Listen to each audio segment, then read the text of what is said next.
ఆరాధనలో ప్రవేశించమునుపు దేవుని వాక్యములో నుండి ఆదికాండము 1వ అధ్యాయం తీసుకుందాం.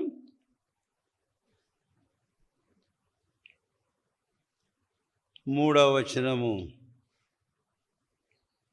అందరము కలిసి చదువుకుందాం.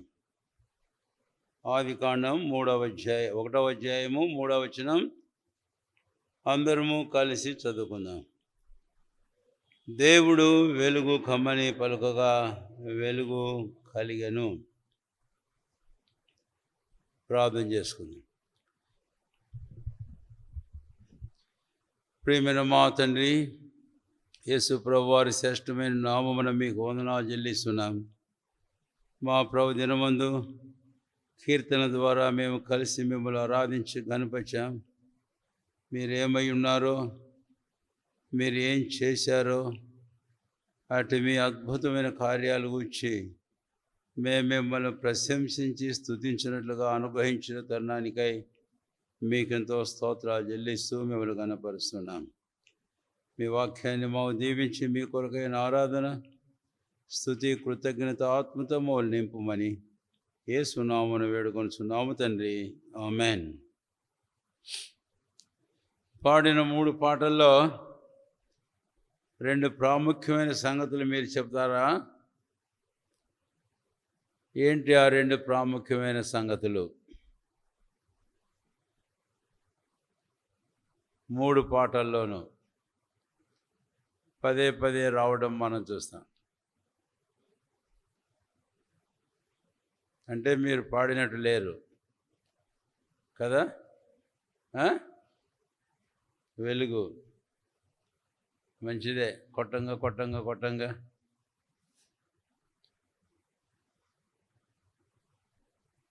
వాడు నాగస్వరం ఊతా చేస్తా చుట్టూ తిరుగుతూ ఉంటాడు పాము బయటికి రావడానికి. అట్లా మేము కొట్టంగా కొట్టంగా కొట్టంగా బయటికి వస్తుంది అన్నమాట. అంటే చురుగ్గా లేరు. మరొక మాట చీకటి, అంధకారం. పాడుతాం కదా, హృదయాంధకారము చేత. 3 పాటల్లో కూడా అదే మాటలు పదే పదే మనం పాడాం. కాబట్టి ఇక్కడ మనం ఆదికాండం 1వ అధ్యాయంలో 2వ వచనంలో చీకటి అనే మాట మనం చూస్తాం. 3వ వచనంలో వెలుగు అనే మాటను మనము చూస్తాం. కాబట్టి ఈ రోజున మనం పాడిన పాటలే ప్రభుని ఆరాధించి గణపరిచాం. ఆ 3 పాటల్లో చక్కని దేవమైన వర్తమానం మనం చూస్తాము ఆరాధన చేయడానికి ఉదయకాలం. కనుక సమాజముగా పాటల ద్వారా కలిసి ప్రభుని కీర్తించాం, స్తుతించాం. వ్యక్తిగతంగా మనం ప్రభును ఆరాధించబోతాం. ఇప్పుడు ఈ చీకటి వెలుగు అనే 2 మాటలు మనం గమనించినట్లయితే, పౌలు అపొస్తలుడు ఎఫెసీ పత్రిక 5వ అధ్యాయం 8వ వచనంలో ఈ 2 మాటలు అక్కడ మరలా ఆయన వ్రాయడానికి వచ్చి మనం చూస్తాం. మీరు పూర్వమందు చీకటి అయింటిరి, అయితే ఇప్పుడైతే ప్రభునందు మీరు వెలుగై ఉన్నారు. దేవునికి స్తోత్రం. పూర్వమందు మీరు చీకటి అయింటిరి, ఇప్పుడైతే ప్రభునందు ఏమైనారు? వెలుగై ఉన్నారు. నిజమే. కనుక పేతురు అపొస్తలుడు అంటాడు, మనము కూడా చీకటియే. ఇక్కడ రాయబడిన మాటలు బట్టి చూస్తే మీరు అని అంటే ఆ ఎఫెసీ వారిని గురించి మాట్లాడుతున్నాడు. కాబట్టి మనుషులందరూ కూడా బైబిల్ అదే చెబుతుంది. చీకటి గాఢాంధకారం జనములను కమ్మింది అని మనం చూస్తాం. ఆడ మనుషులు చీకటిలోనూ మరణఛాయ గల ప్రదేశంలోనూ కూర్చున్నారు అని యెషయా 8వ అధ్యాయం చివరి వచనం, 9వ అధ్యాయం మొదటి వచనాల్లో మనం చూస్తాం. మత్తయి సువార్త 4వ అధ్యాయంలో ప్రభువైన యేసుక్రీస్తు వారు లోకంలో జన్మించి ఆయన వారి మధ్య సంచారం చేసేటప్పుడు రాయబడిన మాట, గలిలయ తర్వాత యూదయ అన్ని జనుల ప్రదేశమంతా కూడా వెలుగు ప్రకాశించింది అని. కాబట్టి చీకటి వెలుగు, చీకటి వెలుగు. అయితే అది ఏదో ఈ వెలుగు ఈ చీకటికి మాత్రమే కాదు, కానీ అయితే మనము చీకటి అయి ఉన్నామని పౌలు అపొస్తలుడు రాయడాన్ని గురించి మనం చూస్తాం. దేవుడు ఏమై ఉన్నాడు మరి? 1 యోహాను 1:5 వెలుగై ఉన్నాడు అని. 2 కొరింథీ 6 పౌలు ఏమంటాడు? వెలుగునకును చీకటికి ఏమి సంబంధం, ఏం పొత్తు అంటాడు. దీన్ని బట్టి మనకు అర్థమవుతుంది మనము దేవునిలో నుంచి వేరైన వారం. ఆయనతో మన సంబంధాలు తెగిపోయినాయి. లోకంలో ఏదో ఒక దైవ భక్తి సంబంధించిన ఆచారాలు ఏవో చేస్తూ వచ్చామేమో, కానీ ఇప్పుడు చేస్తున్నామేమో, కానీ అయితే దేవునితో మన సంబంధాలు ఏమాత్రం లేవు, తెగిపోయినాయి అనేది మనకి ఇక్కడ స్పష్టంగా అర్థమవుతుంది. అయితే ఇలాంటి చీకటిలోనే కన్నా కొనసాగి మరణిస్తే అక్కడ కటిక చీకటి గడాంధకారం వారి కొరకు నిల్వ చేయబడిందని మనిషి యొక్క నిత్యత్వ అంతాన్ని గూర్చి, నిత్యత్వ గమ్యాన్ని గూర్చి దేవుని వాక్యం చెబుతుంది అని. అయితే దేవునికి స్తోత్రం, ఇలాంటి పరిస్థితిలో ఉన్న మనల్ని ప్రభు ఆయన మనల్ని కరుణించాడు, ఆయన మనల్ని కనికరించాడు. కనికరించి ఆయన ఏం చేశాడు అనే విషయానికి కనుక మనం వస్తే కనుక యోహాను సువార్త 1వ అధ్యాయం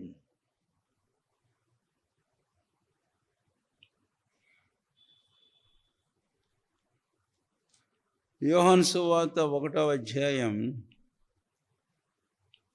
ఇక్కడ మనం చూస్తాము. ప్రభువైన యేసుక్రీస్తు వారు ఆయన గూర్చి రాయబడిన మాట 4వ వచనం, ఆయనలో జీవముండెను, ఆ జీవము మనుషులకు వెలుగై ఉండెను, ఆ వెలుగు చీకట్లో ప్రకాశించుచూ ఉన్నది. ఇందాక నేను చెప్పాను మత్తయి సువార్త 4వ అధ్యాయంలో. కనుక ఇప్పుడు మన ప్రభువైన యేసుక్రీస్తు వారు ఆయన లోకానికి ఆయన వెలుగై ఉన్నాడు. ఆయనలో జీవముండెను, ఆ జీవం మనుషులకు వెలుగే, ఆ వెలుగు చీకట్లో ప్రకాశించుతూ ఉన్నది. కనుక 1 యోహాను 1:5 దేవుడు వెలుగై ఉన్నాడు. తర్వాత యోహాను సువార్త 8వ అధ్యాయం 12వ వచనంలో నేను లోకమునకు వెలుగై ఉన్నానన్నాడు. కాబట్టి ఆ ప్రభువైన యేసుక్రీస్తు వారు లోకంలోకి వచ్చి చీకట్లో ఉన్న వారిని ఏం చేస్తున్నాడట? ఆయన వెలిగించుతూ ఉన్నాడు. దేవునికి స్తోత్రం. ఈరోజు మనం చీకట్లో ఉండిన వారంగా ప్రభువైన క్రీస్తు వారిని లోకానికి ఏర్పించి ఆయన జీవపు వెలుగై ఆయన చీకట్లో ప్రకాశించుతూ చీకట్లో ఉన్న వారిని ఆయన వెలిగించాడు అనేది ఇక్కడ మనకు స్పష్టంగా అర్థమవుతుంది. అందుకే ప్రభువైన యేసుక్రీస్తు వారు లోకానికి ఏర్పించాడు. కనుక ఇప్పుడు మనము చూస్తాం, పేతురు అపొస్తలుడు అందుకే అన్నాడు 1 పేతురు 2వ అధ్యాయము 9వ వచనంలో, చీకట్లో నుండి ఆశ్చర్యకరమైన తాను వెలుగులోనికి మిమ్మల్ని పిలిచిన వాని గుణాశయములను ప్రచురం చేయ నిమిత్తం మీరు ఏర్పరచబడిన వంశమును, రాజులేని యాజక సమూహమును, పరిశుద్ధ జనమును, దేవుని సొత్తైన ప్రజీవునై ఉన్నారు. సరే, ఇది మళ్ళీ చివరిలో మనం ఆ మాట జ్ఞాపకం చేసుకుందాం. కనుక మునుపు మీరు చీకటి ఏంటిది, అయితే ఆ చీకటిలో వెలుగు ప్రకాశించింది. ఆ వెలుగే మన ప్రభువైన యేసుక్రీస్తు వారు. ఆయన నాడు నేను లోకానికి వెలుగునని. ఆయన వచ్చి లోకంలో ఉన్న చీకట్లో ఉన్న వారిని ఆయన వెలిగించుతూ ఉన్నాడు. ఇప్పుడు వెలిగించబడిన వారు ఏమంటారు? కీర్తన గ్రంథం 36వ అధ్యాయం, కీర్తన గ్రంథం 36వ అధ్యాయము 8వ వచనం నేను చెప్పాలి, నేను చెబితేనే మీరు చదవాలి. 36వ కీర్తన 8వ వచనం, నీ యొద్ద జీవపు ఊట కలదు, నీ వెలుగును పొంది మేము వెలుగు చూచుచాం. ఏం పొంది ఎక్కడుంది ఆయన యొద్ద జీవపు ఊట? ఆయన యొద్ద జీవపు ఊట అంటే యోహాను సువార్త 1లో మనం ఆయనలో జీవమును ఆ జీవం మనుషులకు కాబట్టి ఆయనతో జీవపు ఊట ఉండంటే not only the fountain of life was with him, the fountain of light also is with him. జీవపు ఊటే కాదు, వెలుగు ఊట ఆయనతో ఉన్నది. వెలుగునొద్దకు నీవు తెలుసా దారి నీకు? వెలుగునొద్దకు దారి, వెలుగు ఎక్కడుందో తెలియదు. అయితే ఇక్కడ మనం చూస్తాం ప్రభు దగ్గర వెలుగు ఉంది కాబట్టి ఆయన వెలుగుని ఇప్పుడు మనం ఏం చేసామంట చెప్పండి? పొందియే మేము వెలుగుచూ ఉన్నాము. మేము ఇక చీకట్లో ఎంత మాత్రం లేము కాబట్టి ఆయన వెలుగుని మేము పొందాం.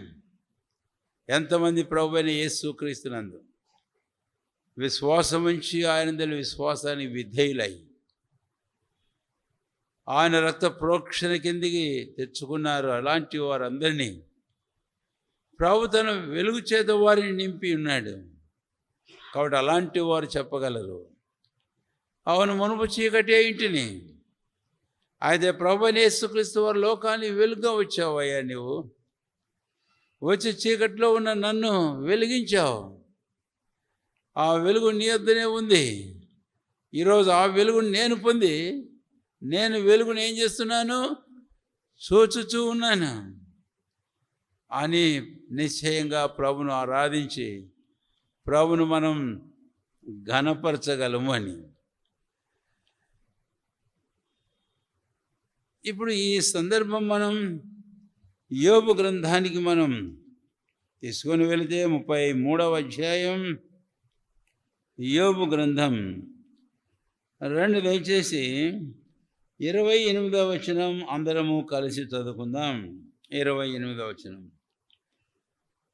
యోబు గ్రంథం 33వ అధ్యాయం 28వ వచనం, కోపములోనికి దిగిపోకుండా నా ప్రాణమును ఆయన విమోచించున్నాడు, నా జీవం వెలుగును చూచుచూ ఉన్నది. నా జీవం ఇప్పుడు వెలుగును చూచుచూ ఉంది. దీనికి మనం పైకన వెళితే 2-3 మాటలు నేను మీకు జ్ఞాపం చేస్తాను. ఆరాధన కొరకాయ అంటే ఆరాధనలో మనం పలకడానికి కూడా మనల్ని గురించి 27వ వచనం మధ్యలో భాగాన్ని మనం చూద్దాం. యథార్థమైన దాన్ని వ్యత్యాసపరిచి నేను ఏం చేశాను? నేను పాపము చేశాను. దాని ఫలితంగా 28వ వచనంలో నాకు తగిందేంటి? కోపములోనికి నేను దిగిపోవలసిన వాడును దానను. 24వ వచనం 2వ పంక్తి, పాతాళములోనికి దిగి వెళ్ళవలసిన వాడును దానను నేను. ఎందుకు? నిత్య చీకటి అక్కడే ఉంది, ఆ పాతాళములో, ఆ కూపములో, ఆ వెలుపటి చీకటిలోని వారిని త్రోసివేయడి అని. కాబట్టి పాపం చేశాను నేను, నాకు తగిన ఫలం అది. అయితే దేవునికి స్తోత్రం, ఆయన ఏం చేశాడంట? 24వ వచనం, పాతాళంలోనికి దిగి వెళ్ళకుండా ప్రాయశ్చిత్తం నాకు దొరికినని. 27వ వచనం, యథార్థమైన దాన్ని వ్యత్యాసపరిచి నేను పాపము చేశాను, అయినను దానికి తగిన ప్రతీకారము నాకు, దేవుని స్తోత్రం, ఆయనను దానికి తగిన ప్రతీకారం నాకు ఆయన చేసి ఉండలేదు, ప్రతిఫలం నాకు ఇయ్యలేదు. అందుకే పాతాళమును దిగిపోకుండా నన్ను విమోచించాడు. ఆ చీకటి కోపములోనికి నేను దిగిపోకుండా నన్ను ఆయన ఉద్ధరించాడు. కాబట్టి ఇప్పుడు నేను చెప్పగలను, ఆయన లోకానికి వెలుగు, ఆయన నాకు వెలుగు, ఆయన నన్ను వెలిగించాడు. కాబట్టి ఆయన యొద్దనే వెలుగు ఉంది. ఈరోజు నేను ఆ వెలుగును పొంది ఏం చేస్తున్నారట? వెలిగించబడ్డాను. 36వ కీర్తన 8వ వచనం చదవండి. 36వ కీర్తన 8వ వచనం, 9వ వచనం, నీ యొద్ద జీవపు ఊట కలదు, కాబట్టి నీ వెలుగును పొంది ఇప్పుడు మేము ఏం చూస్తున్నామట? వెలుగును మేము చూస్తూ ఉన్నాము. వెలుగును మేము చూస్తూ ఉన్నాము. 39వ వచనం, యోబు గ్రంథం 33వ అధ్యాయం, ఆలోచించుము, నరులు సజీవులకుండి వెలుగు చేత వెలిగింపబడినట్లు కోపములో నుండి వారిని మరలా రప్పింపవలనని మానవుల కొరకు 2 సార్లు 3 సార్లు ఈ క్రియలన్నిటినీ దేవుడు చేయువాడై ఉన్నాడు. కాబట్టి 29, 30 వచనంలో కోపములో నుండి మరలా వారు రప్పింపవలనని మానవుల కొరకు 2 సార్లు 3 సార్లు ఈ క్రియలన్నిటినీ దేవుడు చేసి ఉన్నాడట. కాబట్టి వెలుగు చేత వెలిగింపబడాలి, ఆ తర్వాత కోపములోంచి వారిని రప్పించాలి, వారిని నిత్యమైన వెలుగులోనికి వారిని నడిపించాలి. పరమునకు ఎక్కడ దీపం అక్కర్లేదో, ఎక్కడికి చీకటి మాత్రం ఉండదో, ఎక్కడ సూర్యుడు చంద్రకాంతి అవసరం ఉండదో, ఆ వెలుగులోనికి మనల్ని నడిపించాలి. అందుకొరకని ఆయన 2 సార్లు 3 సార్లు ఈ క్రియలన్నిటినీ దేవుడు చేసి, ఏం క్రియ చేశాడండి 2 సార్లు 3 సార్లు? మొదటిసారి సంగతి చెప్పలే, అయితే 2వసారి సంగతి చెప్పాడు. ఆదియందు, మన ఆదికాండలో ఉన్న 1వ అధ్యాయంలో దేవుడు భూమి ఆకాశములను సృజించాడట. అంతేకాదు ఆయన సమస్తమును సృజించాడు ఆదియందు. ఆ దినాన్నే వెలుగును ప్రభువైన దేవుడు చేసి ఉన్నాడు. అది మొదటిసారి వెలుగును చేశాడు. మనకు 1వ అధ్యాయం 1వ వచనంలో ఎన్ని మనకు లేవు. అయితే చీకటి గాఢాంధకారము అనేది 2వ వచనంలో మనం చదివాం కదా ఇందాక. అవును, అప్పుడు ప్రభువైన దేవుడు మళ్ళీ 2వసారి అన్నాడు. ఏమన్నాడు? వెలుగు కమ్మని పలుగా ఏమైందంట? వెలుగు. వాడు ఒకసారి వెలుగు, ఆ తర్వాత 2వసారి ఇక్కడ ఆదికాండం 1వ అధ్యాయం 2వ వచనం, వెలుగు కలుగును కాకంటే వెలుగు కలిగింది. మరి 2 సార్లు 3 సార్లు ఎక్కడ? మరి 3వసారి ఎక్కడ? 3వసారి ఎక్కడ అని, 3వసారి ఎక్కడ అని అంటే పాటలు పాడాం మనం. ఆ 3వసారి 2 కొరింథీ 4వ అధ్యాయం 4వ వచనం. ఒకవేళ చౌరవర్తమానం వెళ్ళినప్పుడు మళ్ళీ వస్తాం, అందుకని నేను ఈ మాట చెబుతున్నాను. అక్కడ మనం చూస్తాం, అంధకారంలో వెలుగు కలుగునుగా కానీ పలికిన దేవుడే తన మహిమను గూర్చే జ్ఞానం క్రీస్తు యేసునందు వెల్లడిపరచుటకు ఆయన మా హృదయంలో ఏం చేశాడు? ప్రకాశించాడు. చాలు. కాబట్టి 3వసారి వెలుగు కలుగునుగా కానీ పలికాడు. ఇది ఒక్కొక్కరి వ్యక్తిగత జీవితాలలో. అందుకనే పౌలు అపోస్తలుడు ఒక మాట అంటాడు, ఎఫెసీ 5వ అధ్యాయం 14వ వచనం, నిద్రించుచున్న నీవు మేల్కో, మృతుల్లో నుంచి లెమ్ము, క్రీస్తు నీ మీద ప్రకాశించుచున్నాడు. కనుక పౌలు నిద్ర మేల్కోవడం అనే నిద్ర ఏంటి? చీకటిని చూపిస్తుంది, రాత్రిని చూపిస్తుంది. అయితే ఆడ మరణాన్ని గురించి మాట్లాడతాడు, లెమ్ము, క్రీస్తు నీ మీద ప్రకాశించుచున్నాడు. కాబట్టి ఒక దినం నా జీవితంలో ప్రభువైన యేసుక్రీస్తు వారు తన కృప చేత ఆయన తన వెలుగు నా మీద ప్రకాశింపజేశాడు. ఆ వెలుగు నా హృదయంలో ప్రత్యక్షపరిచాడు. కాబట్టి నేను చీకట్లోంచి వెలుగులోని తీసుకొని రాబడ్డాను. 2 సార్లు 3 సార్లు మానవుల నిమిత్తం ఆయన వెలుగు కలుగునుగా కానీ పలికాడు. యోబు గ్రంథం వచనాలు మనం మర్చిపోకుండా గుర్తుంచుకుందాం. కాబట్టి ఈ మాటని తలంపులో ఉంచుకొని ప్రభువును ఆరాధించట్లో మనం ప్రవేశిద్దాం. చివరిగా ఈ మాటతో నేను ముగిస్తున్నాను. అది ఇందాకనే చెప్పుకున్నాం. 1 పేతురు 2వ అధ్యాయం 9వ వచనం. 1 పేతురు 2వ అధ్యాయం 9వ వచనం. అయితే మేము చీకట్లో నుంచి మిమ్మల్ని తన ఆశ్చర్యకరమైన వెలుగులోనికి తీసుకొని వచ్చిన వాని గుణాలు. కాబట్టి ఆయన మళ్ళీ తెచ్చాడు మాత్రమే కాదు, ఆయన నన్ను చీకట్లో ఉన్న నాలోనికి ఆయన వెలుగును తెచ్చాడు. చీకట్లో నుంచి నన్ను బయటకు తెచ్చి వెలుగులో ప్రవేశపెట్టాడు. నేను ఇప్పుడు ఆ వెలుగును చూస్తున్నాను. నేను ఆ జీవాన్ని నేను పొంది ఉన్నాను. పాతాళం నుంచి నేను మోచించాడు. నేను కోపంలో దిగిపోకుండా కటిక చీకటి గడాంధకారంలో పోకుండా ఆయన నా ప్రాణమును విమోచించాడు. కాబట్టి ఇప్పుడు నేను సజీవుల వెలుగు నేను కలిగి ఉన్నాను. కాబట్టి నా కొరకు ఎన్ని చేశాడు నా ప్రభువు. కనుక అలాగా చేయబడిన మనము ఇప్పుడు ఏం చేయాలంటే ఆయన గుణాశయములను ప్రచురం చేయాలి. ఏమిటి ఆయన గుణాశయములను? 2-3 చెబితే ఆయన లక్షణాలు మనం ప్రకటించాలా. ఈ ఉదయకాలం ఆరాధనలో మనం చెప్పుకుంటూ వచ్చాం కొన్ని లక్షణాలు. అంటే మీకు విపులంగా ఆయన్ని పిన్ పాయింట్గా నేను చెప్పలే. దేవుడు వెలుగై ఉన్నాడు. ఆయన లక్షణం వెలుగు. God is light, father of lights.